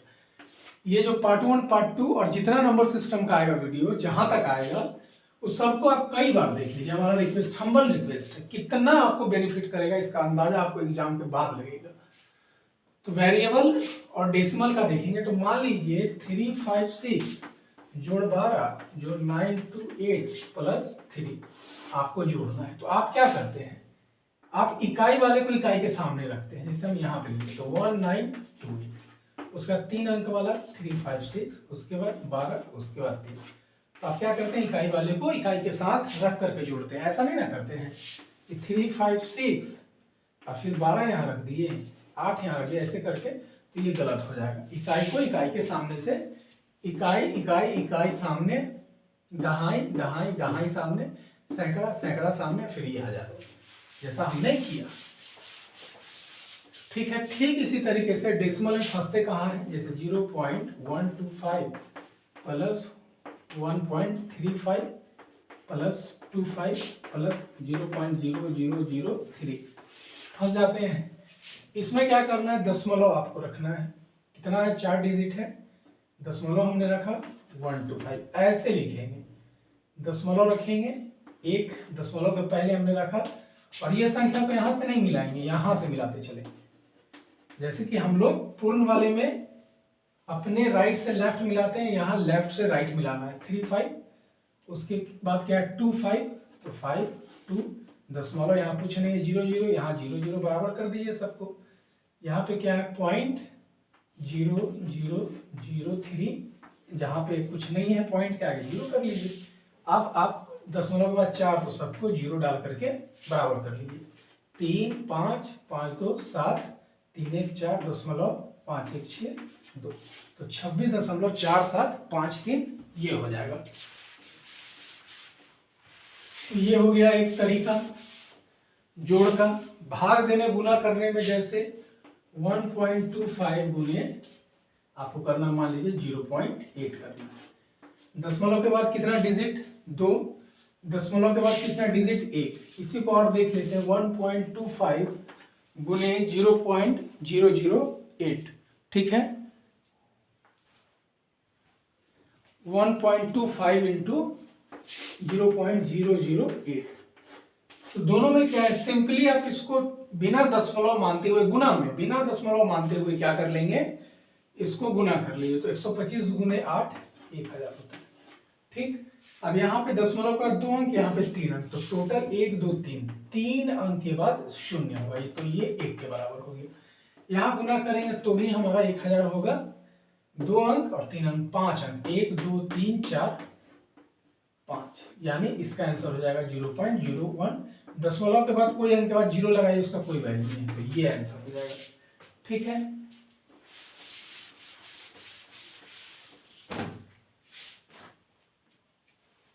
अब 0.4, 0.04, 0.004, इसमें जो एक के ज्यादा नजदीक होगा वो बड़ी संख्या होगा। अगर हम 0 और 1 के बीच में ले ले तो उसी के बीच में ये है, ये भी है, ये भी है, लेकिन 0 और 1 के 10 हिस्सों में से ये है, ये 0 और 1 के 100 हिस्सों में से एक है, और ये 0 और 1 के 1000 हिस्सों में से एक है, इसलिए सबसे बड़ा फिर ये होगा। अब जैसे दे दिया कि 0.4 को आपने डिवाइड करना है 0.004 से, सिंपली इसका आंसर क्या आ जाएगा, 4 को डिवाइड करेंगे 1 से, 4 को 4 से डिवाइड करेंगे 1 हो जाएगा। 10 जितना अंक नीचे रहेगा दशमलव के बाद 3 अंक है और ऊपर कितना अंक है, 1 अंक है, दोनों को घटा लेंगे कितना बच गया। यदि ऊपर के अंक से ये दशमलव के बाद ज्यादा है, मतलब छोटी संख्या से बड़ी संख्या को डिवाइड कर रहे हैं, तो 3 दशमलव के बाद था, यहाँ 1 था, घटा लिए तो टोटल 2 अंक आया, यानी इस पे 2 जीरो हो जाएगा।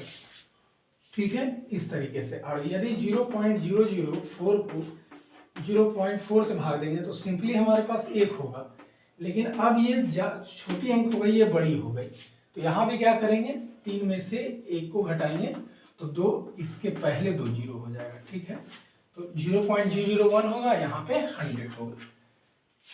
ये समझ में आ गया आपको, इसका जोड़ घटाव में भी उसी तरीके से इकाई लगा करके। अब आते हैं linear equation with one variable, एक चर वाले रैखिक समीकरण, मतलब ऐसा समीकरण जिसमें एक तो चर हो, उसका वैल्यू निकालना आसान हो। जैसे 3 गुने x प्लस 5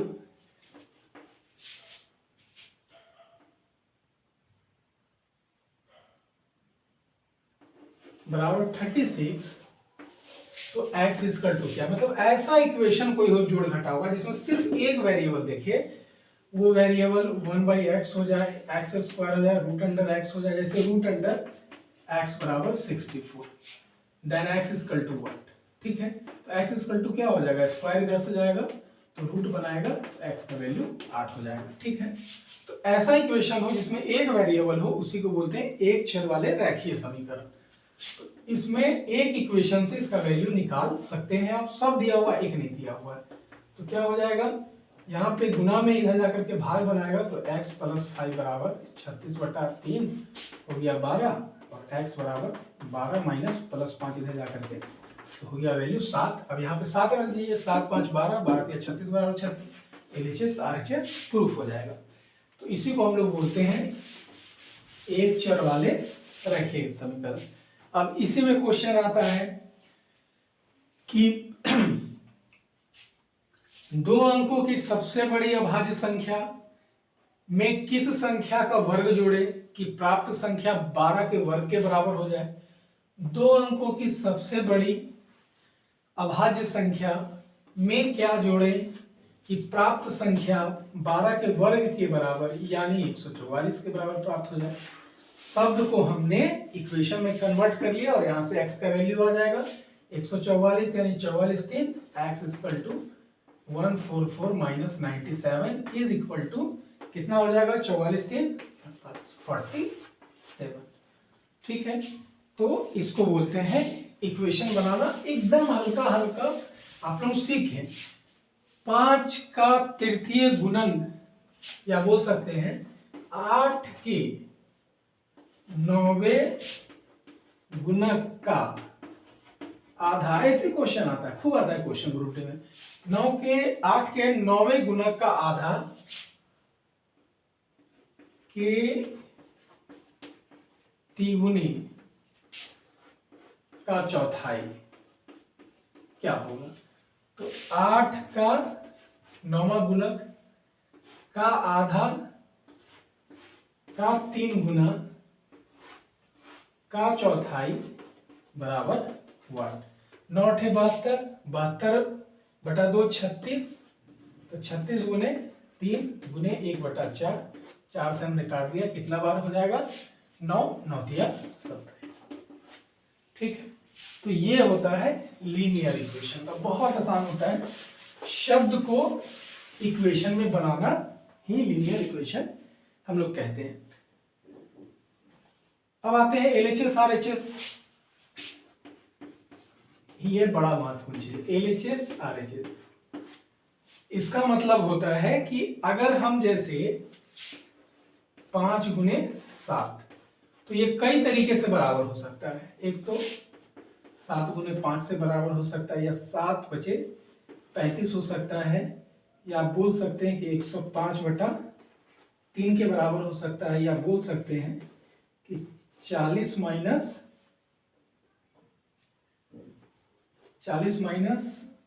5 के बराबर हो सकता है, या बोल सकते हैं कि 30 + 5 के बराबर हो सकता है। अब आप गुना करके देख लीजिएगा इसको सबको, ये है एक, आप गुना कर लीजिए, ये हो जाएगा 35 गुने 3 105 बराबर 105।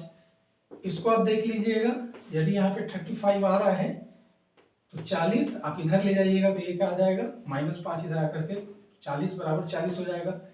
ये है यहाँ पे 35, 30 + 5, 5 इधर लेकर के आइए तो घट जाएगा 5, क्या हो जाएगा 30 बराबर 30। यानी हर हालत में आपका LHS RHS के बराबर होगा।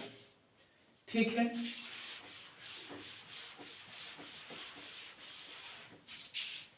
अब इसी तरीके से मान लीजिए कि 0 को हम किसी भी पूर्णांक से भाग देते हैं। आता है प्रश्न कि 0 को किसी भी संख्या से भाग दीजिएगा तो 0 होगा, और किसी भी पूर्णांक को 0 से गुना कीजिएगा तो 0 होगा, और किसी भी पूर्णांक में 0 जोड़ दीजिए या घटा दीजिए वही पूर्णांक का वही पूर्णांक आएगा। ये भी एक नियम है। तो आएगा कि सर ये तो समझ गए लेकिन ये बात नहीं समझे। तो ऐसा होता है कि अगर हम 0 ले लें, मान लीजिए यहाँ पे 3, और बोल रहा है कि 0 में किसी संख्या से भाग दीजिए 0 होता है, तो 0 और 0 गुने 3 क्या हो जाएगा, ये जानते हैं, गुना करेंगे 0 तो 0 बराबर 0, तो LHS बराबर RHS। इसलिए किसी संख्या में 0 से भाग देंगे तो हमारा आंसर 0 आएगा। लेकिन अगर हम किसी पूर्णांक में 0 से भाग दें, तो मान लीजिए 5 में 0 से भाग देते हैं और यहाँ पे वैल्यू x आता है, तो यहाँ तो हो गया 5, राइट, ये भागा में है तो इधर गुना कर क्या बनाएगा ये। तो हर हालत में x को 0 से गुना करने के बाद 5 आना चाहिए, लेकिन 0 से किसी में गुना करते हैं तो 0 आ जाता है, तो 5 बराबर 0 हो जाता है। तो इसलिए हम लोग बोलते हैं कि किसी भी संख्या को 0 से विभाजित करेंगे तो ये होता है अपरिभाषित या नॉट डिफाइन होता है, राइट। देखिए कितना सारा चीज सीख रहा है।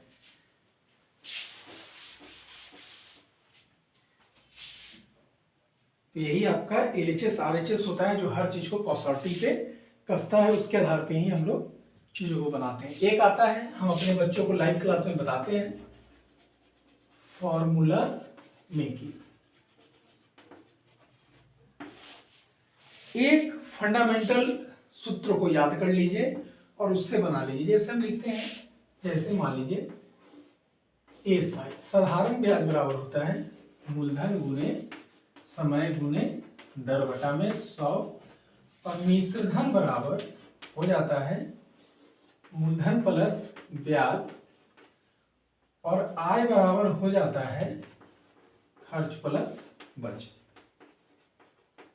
तो खर्च बराबर क्या हो जाएगा, आय माइनस बचत। अब बचत बराबर क्या हो जाएगा, आय माइनस खर्च। मिश्रधन बराबर मूलधन प्लस ब्याज, तो ब्याज बराबर क्या, मिश्रधन माइनस मूलधन। अब मूलधन बराबर क्या, मिश्रधन माइनस ब्याज। साधारण ब्याज बराबर ये है, तो मूलधन बराबर क्या, साधारण ब्याज गुने 100 बटा में समय गुने दर।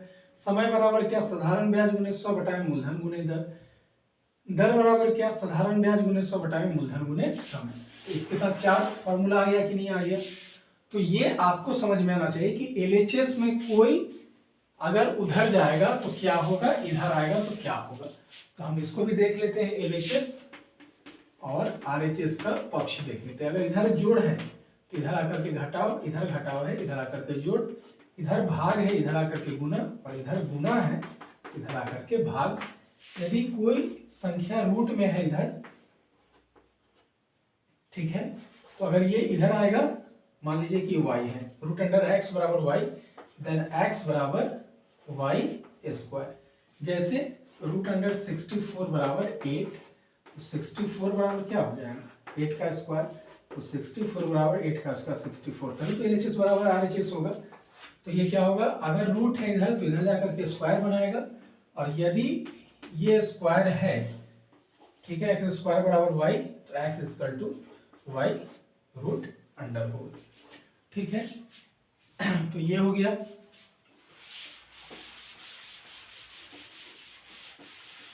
इतना चीज बताना होता है बच्चों, मार्वेलस, बहुत सारा चीज बताना होता है। तो हम चाहते नहीं है कि कुछ भी छूटे, सब आपके पास और ऐसा आए कि आप उसको पचा सके, आप समझ सके, उसको कनेक्ट कर सके। तो हमारा ये प्रयास रहता है कि बहुत इजी वे में हम आपको चीजों को डील करें, राइट।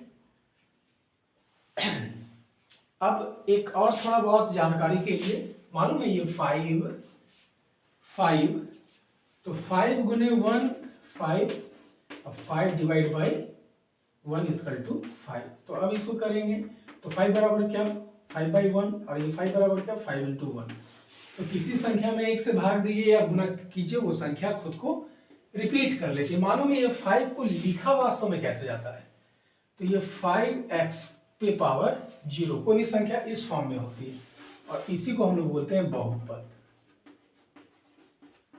ये संख्या बहुपद का ये फॉर्म होता है, हर संख्या इसी फॉर्म में।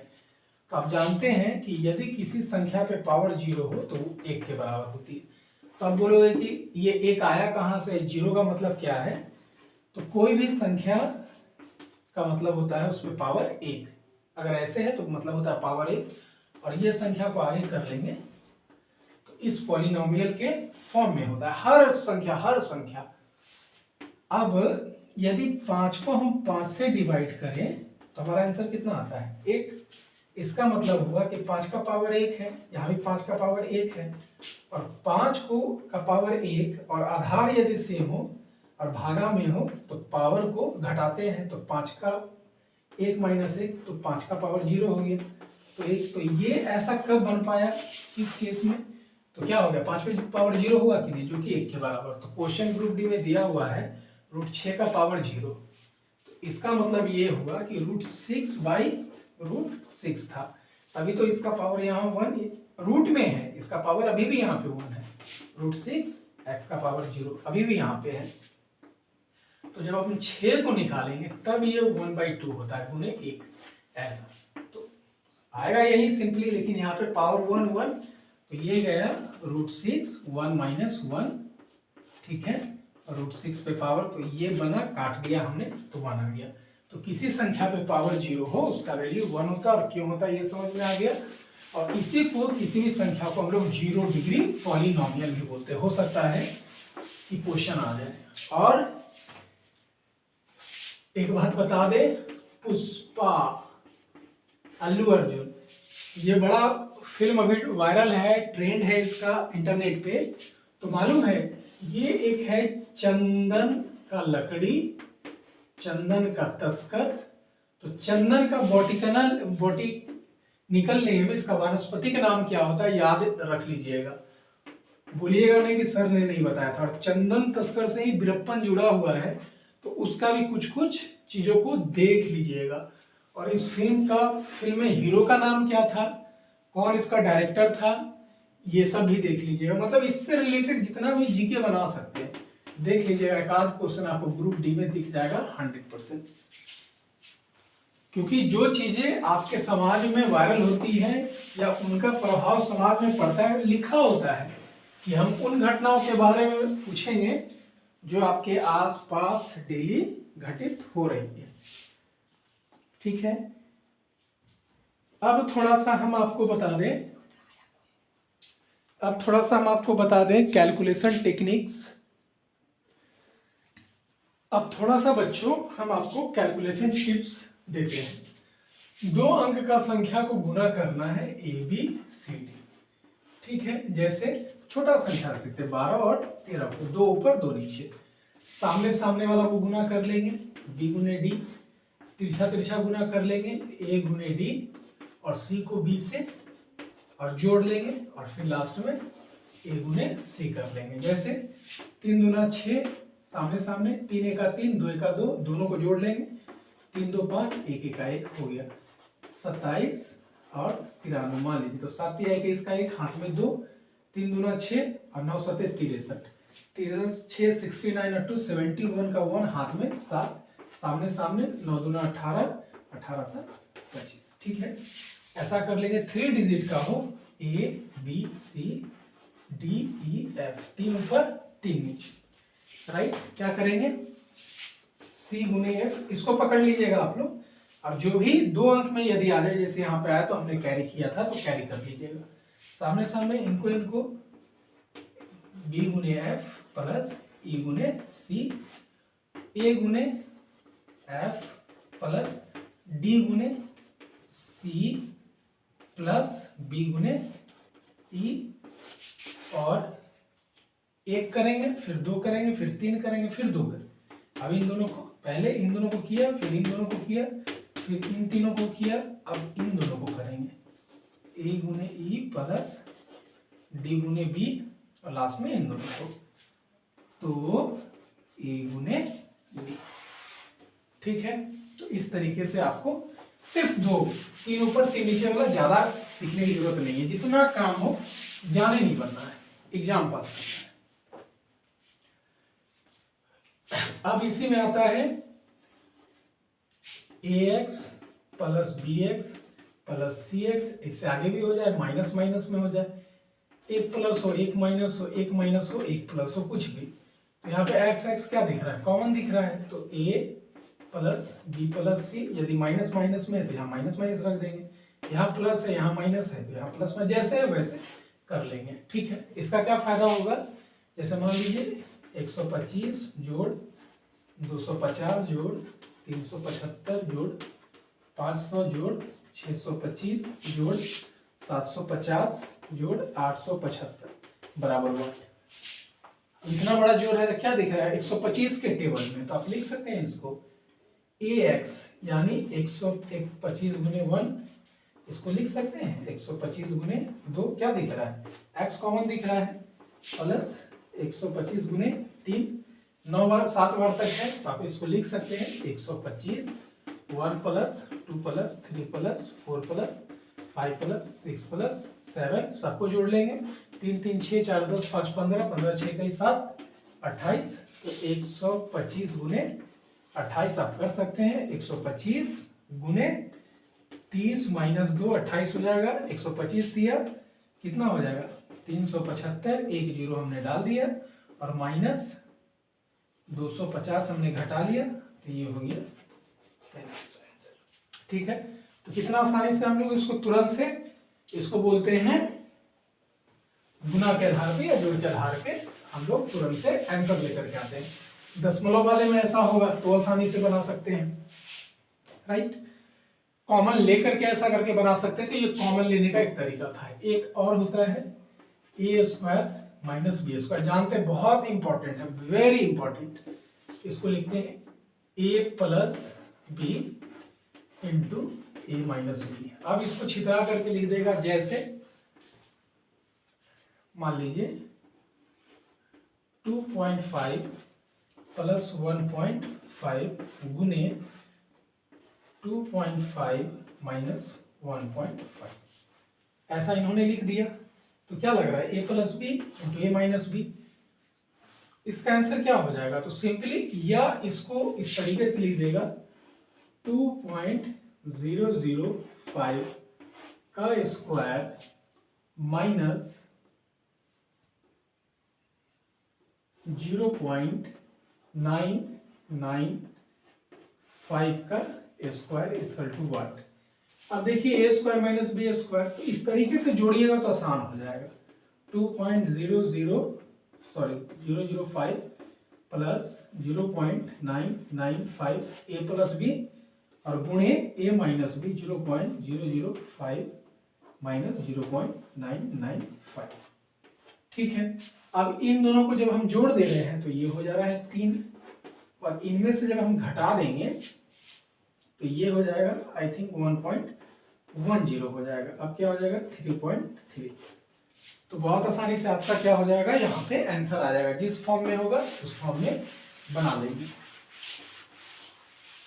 एक होता है a प्लस बी का होल स्क्वायर, या माइनस में a प्लस माइनस बी का होल स्क्वायर। मालूम है समथिंग यदि किसी संख्या पे स्क्वायर का मतलब है उस संख्या को दो बार गुना करना, और x प्लस वाई का स्क्वायर का भी मतलब होगा x प्लस वाई गुने x प्लस वाई, और यदि x plus y plus z या स्क्वायर में अगर क्यूब है का मतलब हुआ x प्लस वाई गुने 1, जितना बार बोला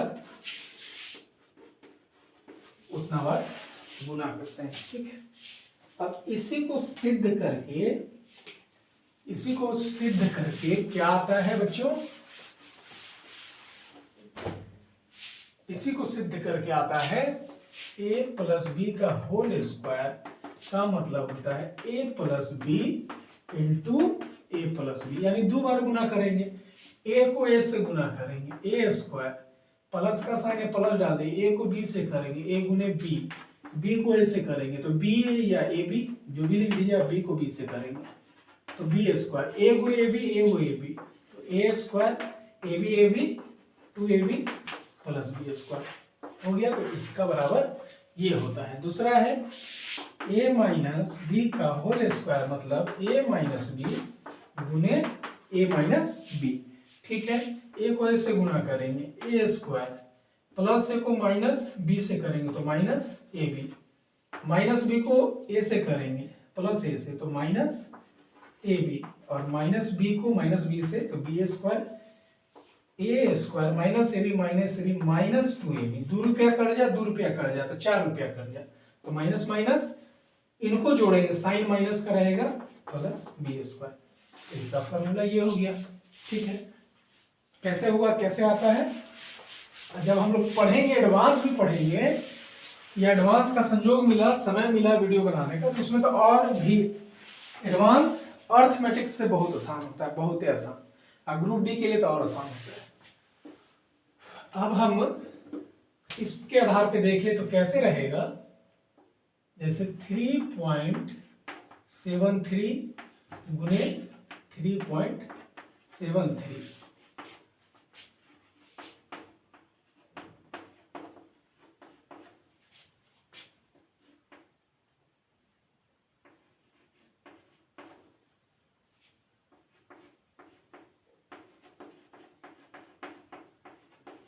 क्या दिख रहा है, a गुने a स्क्वायर, b गुने b स्क्वायर, और ए बी तो 2ab। इस सबको यदि मिला देंगे तो क्या बन जाएगा, a प्लस बी का होल स्क्वायर बन जाएगा। a बराबर कितना है 3.73 और b बराबर 1.27, 3 1 4 तो सबको जोड़ देंगे तो 5 हो जाएगा, तो 5 का स्क्वायर, आंसर आ गया 25। तो ये कैलकुलेट करने का जरूरत नहीं है, इसी के लिए बनाया गया था कि आप उस बात को, उस डिजिट को समझ पाते हैं कि नहीं कि किस सीक्वेंस में दिया हुआ है। तो माइनस वाले के साथ भी ऐसा होगा। तो ये मोटा मोटी छोटा सा एक टेक्निक है इसको कैलकुलेट करने का। और भी अलजेब्रिक एक्सप्रेशंस पे होंगे, a माइनस बी का whole cube, a plus b का whole cube, a plus b plus c का होल स्क्वायर, तो उस पर जितने भी होंगे तो अनगिनत फॉर्मूला है, लेकिन बेसिकली 3-4 यही अलजेब्रिक से आता है। तो और यदि आपको की इच्छा हो तो नेट से ढूंढ करके उसको सीख लेंगे, लेकिन हमारा रिकमेंडेशन होगा कि इससे ज्यादा नहीं। अब आता है फैक्टोरियल, देखते हैं फैक्टोरियल नंबर, ये भी होगा होल नंबर का बेस यानी पूर्णांक। जैसे इसको फैक्टोरियल बोलते हैं या 4 ऐसे घेर देगा तो फैक्टोरियल बोलते हैं।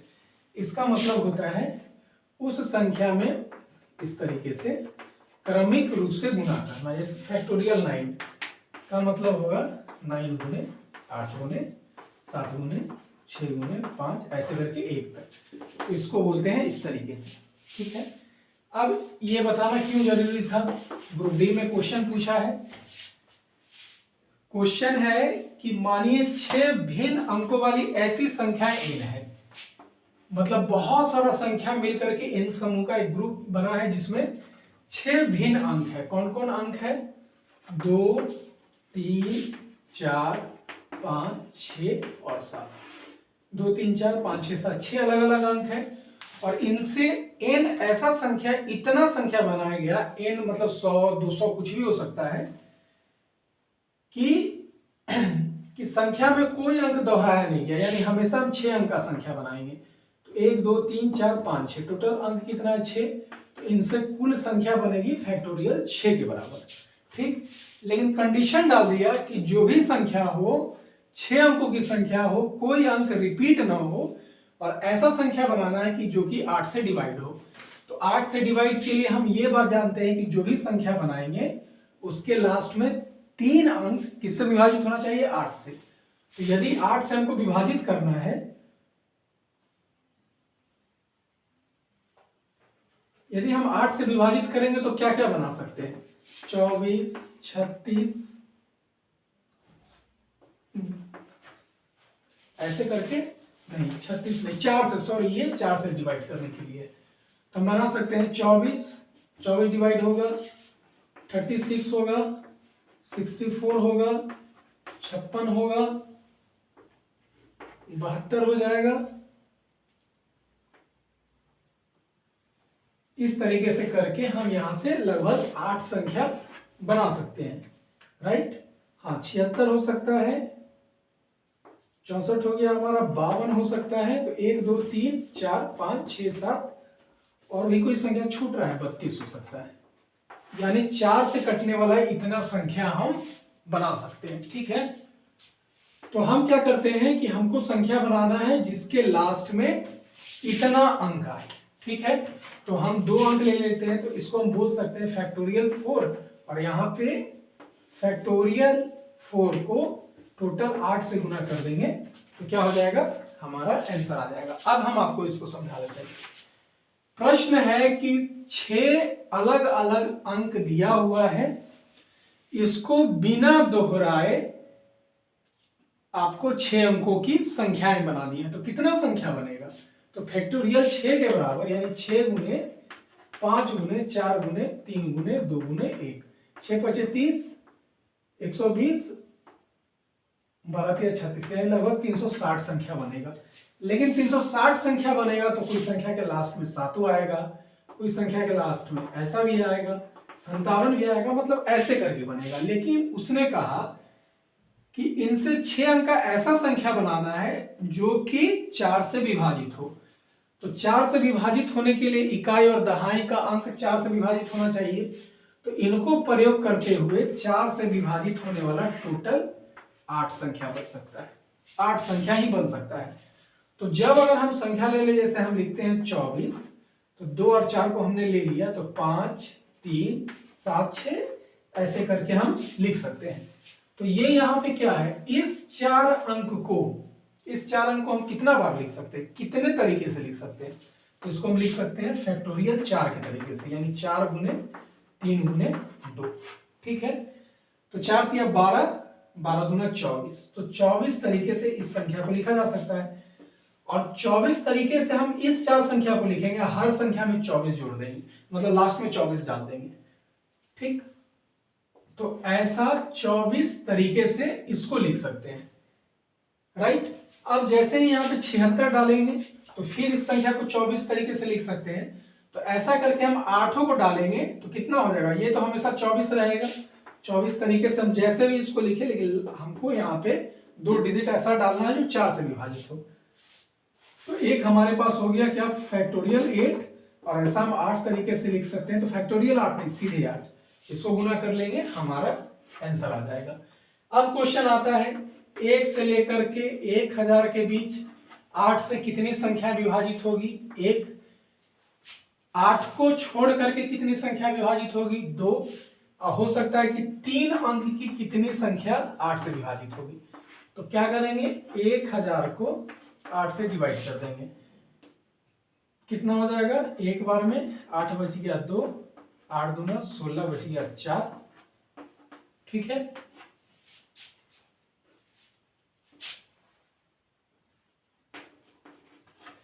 तो 8 से ये संख्या क्या हो जाएगा, कट जाएगा 125 बार में। तो 1 से लेकर 1000 तक के बीच में 108 से कटने वाली टोटल संख्या 125 है। लेकिन कहा कि 3 अंकों की कितनी होगी, तो टोटल 125 है। कहां तक, 1 से लेकर के 100 तक, और 1 से लेकर के 99 तक है 2 अंकों की, बोला 100 से लेकर के 1000 तक, या 3 अंकों की बोला तो 999 तक। तो 1000 है वो 4 अंकों की संख्या है जो कि 8 से कट रही है, तो इसको नहीं लेंगे, तो 1 हमारा घट गया। ठीक है, और अगली संख्या हम इसका दोनों तरीका बताएंगे। 1 घट गया, और यहाँ पे 80 प्लस 19 है, काहे कि यहाँ पे 80 तक 10 संख्या, और 19 का मतलब 8 दूना 16, तो 2 संख्या, तो 10 2 12 1 13 घट गया, तो बच जाएगा 112। तो 112 को 3 अंक का संख्या कटेगा। एक तरीका ये हो गया। पूछा 3 अंक का, तो 3 अंक का कुल संख्या अंतिम 999, और यहां पे हम कर लेंगे घटा लेंगे, तो टोटल कितना हो जाएगा 900। अब 900 को हम डिवाइड कर देंगे 8 से, देखते हैं, चेक करते हैं। 1 10, 8 एका 8 बच गया 2, 8 दूना 16, हाँ, तो कितना हो जाएगा 112। तो दोनों तरह का, एक सीखने के लिए और एक बनाने के लिए। ठीक है, तो ये था आपका लगभग सेकंड वीडियो में हमने बहुत कुछ बताने का प्रयास किया, छोटी छोटी बातों को। थर्ड फोर्थ वीडियो आएगा, इसको भी ध्यान से देखिएगा जब आए। एक में हम लोग एलसीएम और एचसीएफ देखेंगे, आहा बड़ी मजा आएगा। वर्ड पे देखेंगे, शब्द समस्या पर प्रैक्टिकल तरीके से, अब पावर वाले संख्या पर देखेंगे, भिन्न वाले पे देखेंगे, दशमलव वाले पे देखेंगे, होल वाले पे देखेंगे, सीरीज वाले संख्या पे, सब बेस पे देखेंगे, और वर्ड प्रॉब्लम का देखेंगे। एक वेरिएबल एक्स वाई जेड पे देखेंगे, एलसीएम एचसीएफ दोनों का संबंध और इसके साथ जुड़ा हुआ बेसिक। उसके बाद इसी में देखेंगे वर्गमूल, घनमूल और घातांक करने। और अगला जो वीडियो बनेगा उसके बाद उसमें भिन्न, परिमेय संख्या, अपरिमेय संख्या और भी ढेरों बात। तो हमको लगता है कि 1-2 और वीडियो नंबर सिस्टम पे बनाएंगे, तब जाकर के ये कंप्लीट होगा। और फिर से मैं आपको यकीन दिला दूं, आप लिख लीजिए 100%।